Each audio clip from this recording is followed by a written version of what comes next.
고린도전서 9장 14절로 19절을 통해서 복음으로 말미암아 살리라 하는 말씀으로 같이 은혜의 시간 되기를 바랍니다. 성도는 자기의 힘으로 살 수가 없습니다. 전능하신 하나님이 도와서 사는 거예요. 그래서 스가랴 4장 6절 힘으로 되지 않습니다. 능으로 되지 않습니다. 오직 여호와의 신으로만 되느니라. 찬송 가사에도 우리가 이런 가사가 있죠.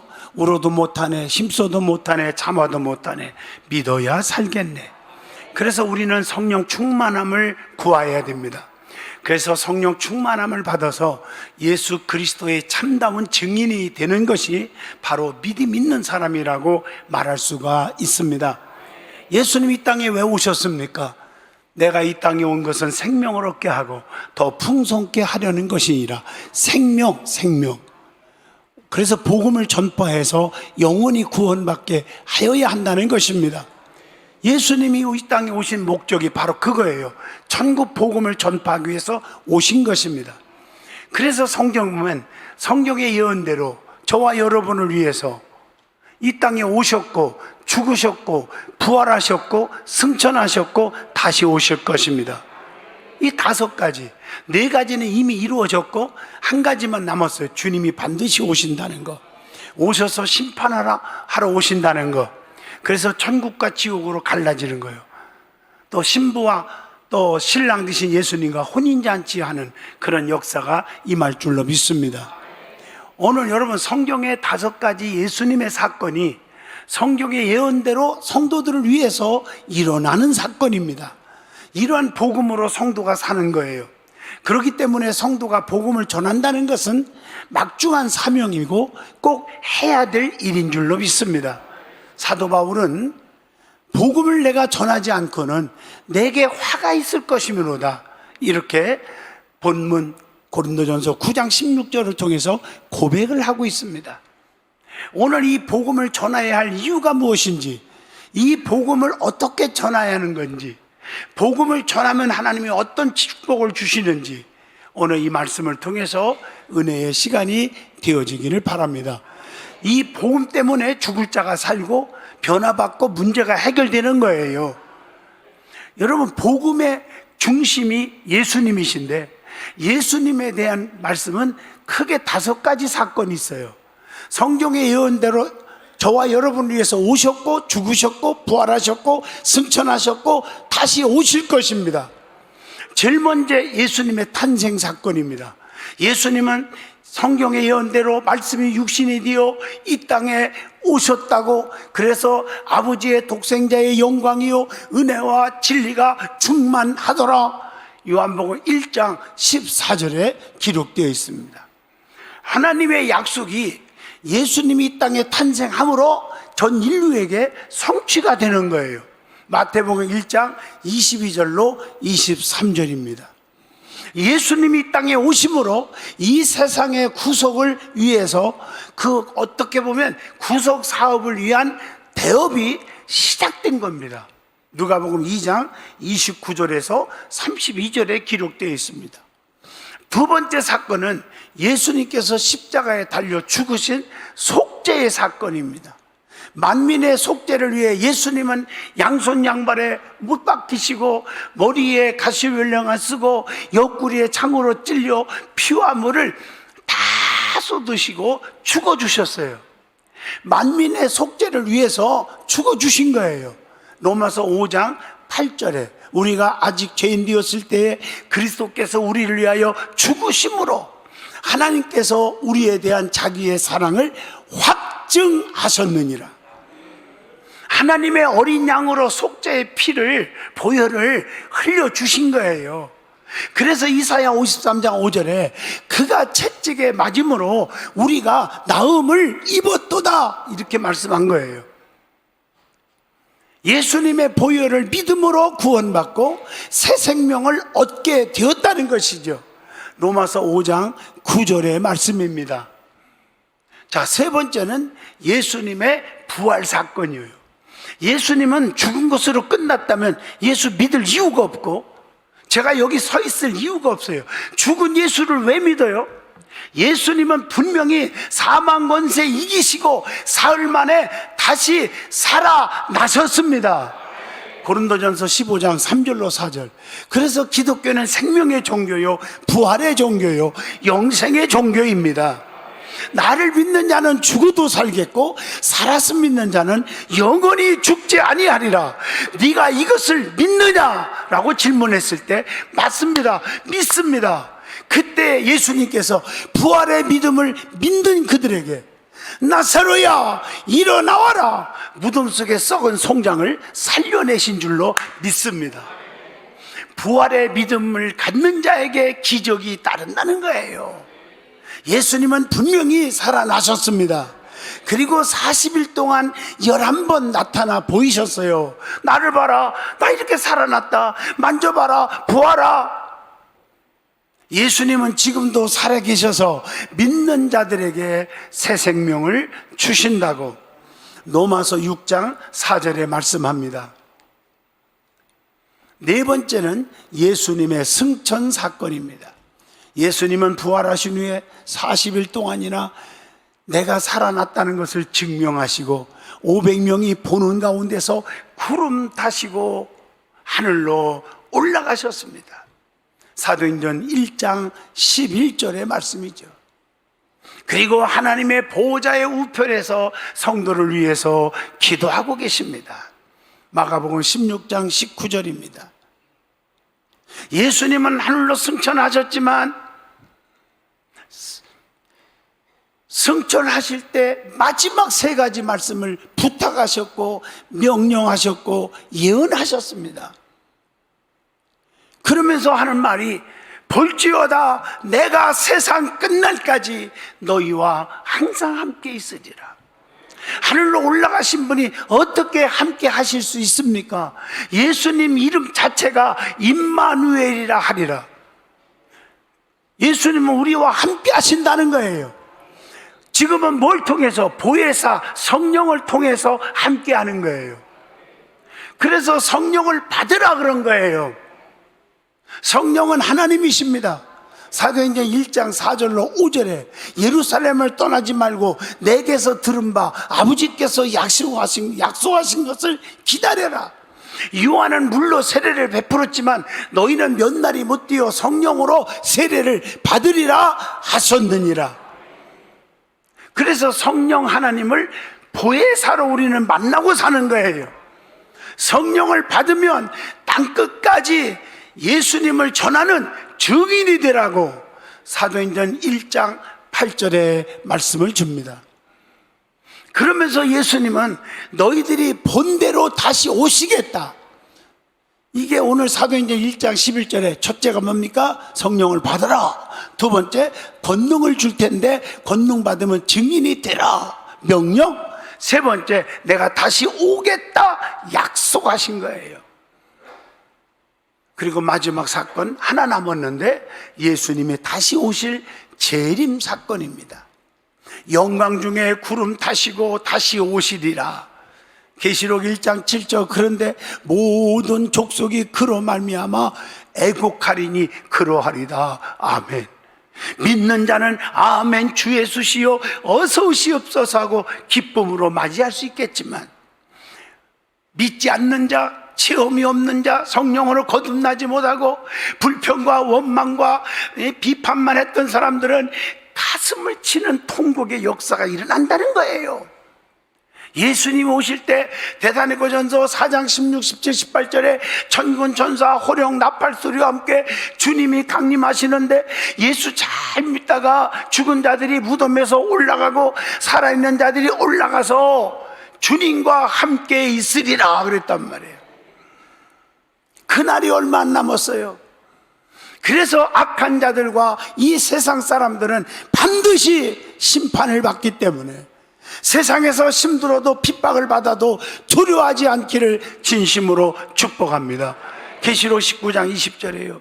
그래서 성경의 시편의 말씀처럼 원수 앞에 상을 베푸는 날이 반드시 온다는 것입니다. 왜 그러면 복음을 전해야 됩니까?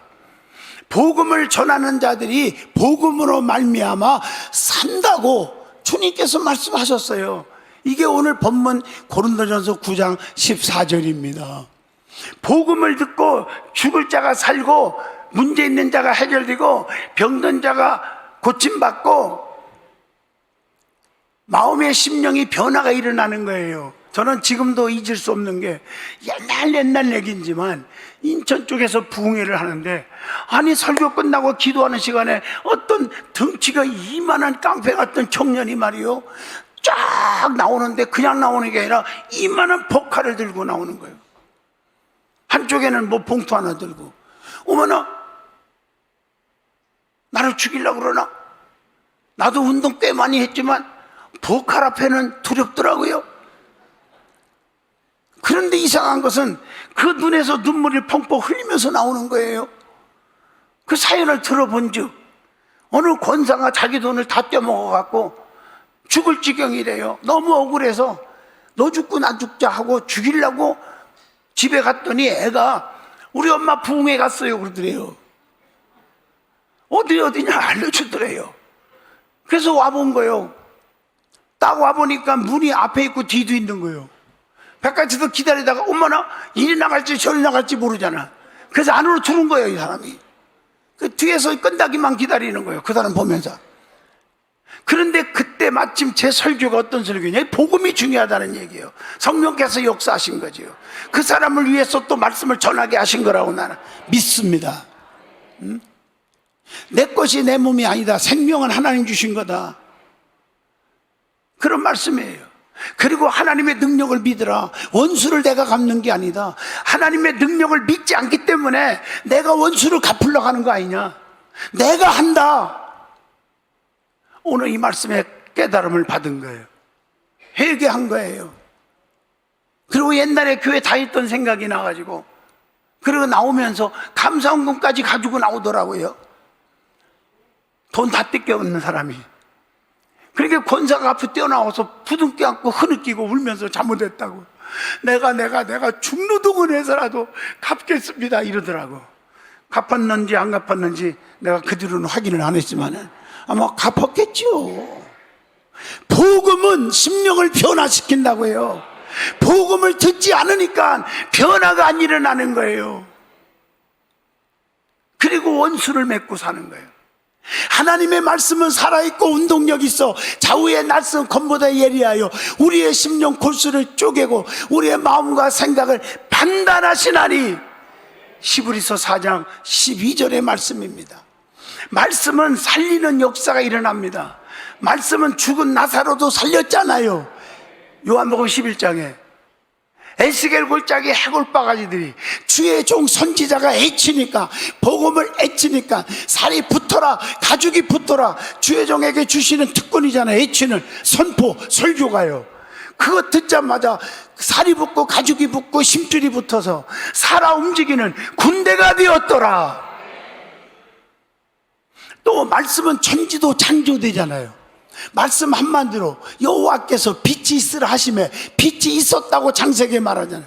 요한복음 1장 1절로 3절, 태초에 말씀이 계시니라. 이 말씀이 하나님과 함께 계셨으니 이 말씀은 곧 하나님이시니라. 말씀이에요. 그래서 우리는 구약에서 신약이 나왔으면 율법에서 복음이 나왔고, 할례에서 세례가 나왔고, 유월절에서 안식일이 나왔고, 아니 주일, 안식일에서 하면 주일이 나왔고, 유월절에서 성만찬이 나왔고. 아멘 하십니까? 그런데 율법과 복음의 차이가 있어요. 율법은 시내산에서 받았지만 복음은 갈보리산의 십자가입니다. 누가복음 23장 33절. 또 율법은 짐승의 피지만 복음은 예수의 피입니다. 히브리서 9장 14절. 또 율법은 수많은 제사를 드리잖아요. 짐승의 피를 뿌리면서. 그러나 복음은 예수님이 한 번에 십자가에 피 흘려주심으로 한 번의 제사가 되어버린 거예요. 히브리서 7장 27절에 그렇게 기록되어 있어요. 율법은 행함이지만 복음은 믿음입니다. 에베소서 2장 8절입니다. 율법은 종에게, 복음은 아들에게 주셨다고 했어요. 로마서 8장 3절에. 율법은 그림자라고 한다면 복음은 실상입니다. 히브리서 10장 1절입니다. 율법은 불완전한 것이 될 수 있지만 복음은 완전한 것임을, 마태복음 5장 17절에 말씀을 줍니다. 그러면 복음은 어떤 성격을 가지고 있을까? 구원의 복음입니다. 에베소 1장 13절. 예수님이 이 땅에 오신 것은 심판을 하기 위해서 오신 것이 아니라 구원하기 위해서 오셨다고 요한복음 3장 17절에 말씀합니다. 십자가 외에는 구원의 능력을 체험할 길이 없다고 고린도전서 1장 18절에 계속 말씀합니다. 그래서 예수의 피, 복음만이 우리를 죄에서 깨끗하게 할 수가 있음을 요한일서 1장 7절에 말합니다. 그리고 복음은 치료의 역사가 일어납니다.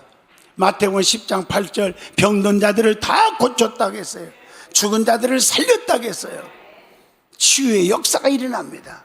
수많은 사람들이 주께 나와서 고침을 받고 치료받는 거예요. 누가복음 5장 15절에 오는 자마다 다 고침을 받았다고 했어요.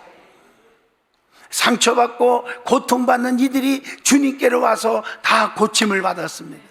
그래서 마태복음 11장 28절, 수고하고 무거운 짐진 자들아 다 내게로 오라, 내가 너희를 쉬게 하리라. 예수님의 보혈의 피는 우리를 죽은 행실에서도 깨끗하게 해주는 거예요. 히브리서 9장 14절입니다. 복음은 우리의 영혼을 치료할 수 있는 놀라운 능력이 된다고 에베소서 5장 26절에도 말씀을 드립니다. 그리고 복음은 평화의 복음입니다. 예수님의 복음은 하나님과 인간 사이에 화평을 이루셨습니다. 사도행전 10장 36절입니다. 종이나 자유자나 남자나 여자나 그리스도 안에서 하나라고 말합니다. 갈라디아서 3장 28절. 하나님은 화평의 하나님이십니다. 고린도전서 14장 33절입니다. 그래서 복음은 우리에게 평화를 주고 하나님과 화평케 합니다. 아무리 신앙생활을 10년, 50년, 100년을 했어도, 목사가 되고 집사가 되고 장로가 됐어도 복음의 능력이 믿어지지 않는 사람에게는 역사가 안 일어나. 그래서 똑같이 변화가 없어서 남을 미워하는 거, 미움 충만, 불평 충만, 교만 충만, 승질 충만, 혈기 충만, 엉망진창인 사람들이 나오는 거예요. 복음을 들으면 진짜 애절하게 능력을 믿고 받는 사람은 달라지는 거예요. 오순절 마가다락방에 성령 받으니까 서로 떡을 떼어주고 나눠 먹고 나눠주고 네 것 내 것 안 따지고 모이기에 힘쓰고 모여서 기도하고 전도하고 사도들의 가르침을 받았고 말씀을 전할 때 가슴을 치면서 어찌할꼬 하더라. 경상도 말로 오이할꼬 전라도 말로 어째을까 하더라. 달라지지 않았습니까? 그 위에도 복음에 대한 말씀의 표현들이 너무나 많지만 영광의 복음, 영원한 복음, 은혜의 복음, 자유의 복음, 진리를 알지니 진리가 너희를 자유케 하리라고 그랬잖아요. 전국 복음, 이런 등등의 표현들이 너무나 많이 기록되어 있어요. 그래서 사도 바울은 내가 이런 복음을 전하지 않으면 화가 임할 거라고 그랬어요. 화가 임할 거. 고린도전서 9장 16절의 말씀. 그래서 복음 전도는 주님의 지상 명령입니다. 땅끝까지 전하라고 그랬어요. 사도행전 1장 8절. 때를 얻든지 못 얻든지 전하라고 디모데후서 4장 2절에 말씀을 드리고 있습니다. 예수님은 모든 사람에게 다 복음을 전하라고 마태복음 28장 19절에 명령을 하고 있어요. 은혜를 받고 구원받은 사람들은 자기가 체험하고 본 바를 확실하게 전해야 되는 겁니다. 사도행전 4장 20절의 말씀입니다. 그래서 전도는 쉬지 말아야 합니다. 천국과 지옥이 믿어진다면 전도 안 할 수가 없잖아요. 지옥을 향해서 막 달려가 천년 만년 영원히 아따가 이런 불속에 고통받는 부모 형제 친구 이웃을 보고도 전도 안 합니까? 전국 지옥이 안 믿어지니까 전도를 안 하는 거예요. 1년 12달 가도 전도 한 명도 못하는 기적을 이루는 성도가 되는 거예요. 그런 기적은 없어야 되는 거예요. 전도는 교회 부흥의 지름길입니다. 사도행전 2장 47절. 그리고 복음을 전하면 어떻게 됩니까? 반드시 상이 있어요. 오늘 본문 17절입니다. 믿음으로 살아가면 상이 있다는 것. 히브리서 11장 6절 반드시 상 주시는 이심을 믿어야 할지니라. 시편 138편 8절인가요? 마지막 절에 여호와께서 보상해 주시리라. 그래서 계시록 2장 10절 죽도록 충성하면 내가 생명의 관을 면류관을 네게 주리라고 했어요. 그래서 복음 전도는 주님으로부터 받은 사명이에요. 사명을 감당하니까 상을 주는 거예요. 그러면 복음을 어떻게 전해야 합니까? 목숨 걸고 전해야 한다. 본문 15절입니다. 엘리야도 가멜산 결투에서 목숨 걸고 하나님은 살아계심을 증거한 거예요. 열왕기상 18장 36절로 40절. 미가야는 400명의 거짓 선지자들의 거짓 예언을 폭로하고 바르게 예언하고 바르게 복음을 전했어요. 열왕기상 22장 14절로 15절에 다니엘도 왕의 금령을 어기고 복음대로 기도하다가 사자굴 속에 들어갔지만 머리털은 안 상했어. 다니엘서 6장 22절. 사드락과 메섹과 아벳느고도 불못불 속에 들어갔지만 복음을 사수하다가 하나님 사수하다가 들어갔지만 머리털은 안 끄실렸음을 다니엘서 3장 26절에 나옵니다. 오늘 여러분들도 머리끝 하나 상하지 않는 보호와 은총의 축복을 체험하기를 축복합니다. 스데반 집사님도 핍박 속에 복음을 전하다가 돌로 맞아 순교했음을 사도행전 7장 59절로 60절입니다. 왜 그렇게 전했습니까? 전국과 지옥이 믿어지니까 돌로 맞으면서도 얼굴에 광채가 빛나서, 그러니까 그 입에서 뭐라겠어요? 아버지 저들의 죄를 용서해달라고. 모르고 저렇게 하는 것 같다고. 하늘문이 열리면서 인자가 하나님 우편에 앉은 것을 내가 보았다. 아버지 내 영혼을 부탁합니다. 이게 유명한 석중삼원 스데반 집사님이 순교하면서 마지막 남긴 애침의 세 마디입니다. 사도 바울은 환난과 핍박을 이겨내고 담대하게 복음을 전파해서 죽도록 충성했던 사도행전 21장 13절을 통해서 읽어봅니다. 사도 요한도 마찬가지예요. 사도행전 21장에 계속 보면 유배 갔어요. 복음 전하는 것 때문에 요한도 거기서 변치 않는 충성을 보이다가 주님 만난 줄로 믿습니다. 계시록 1장 9절로 10절의 말씀입니다. 그래서 사도 바울은 내가 복음을 전하는 건 자랑할 것이 없다. 내가 복음을 전하지 않으면 화가 임할 것이다. 나는 복음의 빚진 자다. 이렇게 얘기했어요. 절대 내가 복음 전하는 거 목에 심줄 것도 없고 자랑할 것도 없다. 당연히 하는 것이다. 그래서 값없이 복음을 전하라고 했어요. 본문 18절 말씀. 은혜는 값없이 받았으니 값없이 충성을 해야 될 줄로 믿습니다. 더 많은 사람을 얻고자 자유인이나 종이 되어야 한다고 성경은 계속해서 말씀을 주고 있습니다. 한 생명이 천하보다 귀하지 않습니까? 마태복음 16장 26절에 그렇게 말하지 않았습니까? 한 생명이 천하보다 귀하다. 우리는 하나님의 종으로서 내 지식, 내 이론, 내 경험, 내 상식 똑똑한 체 하지 말고 종은 무조건 주인이 시키는 대로 해야 되니 주님의 명령에만 따르시기를 축복합니다. 그래서 맡은 자에게 구할 것은 오직 충성이니라 고린도전서 4장 2절에 말씀하고 계십니다. 결론적으로 말하면 복음은 영혼을 살립니다. 주님의 말씀이에요. 그래서 이 복음들을 전할 때 불같은 말씀이라고 해서 불같은 에레미야 23장 29절 불은요 우리의 심령을 녹입니다.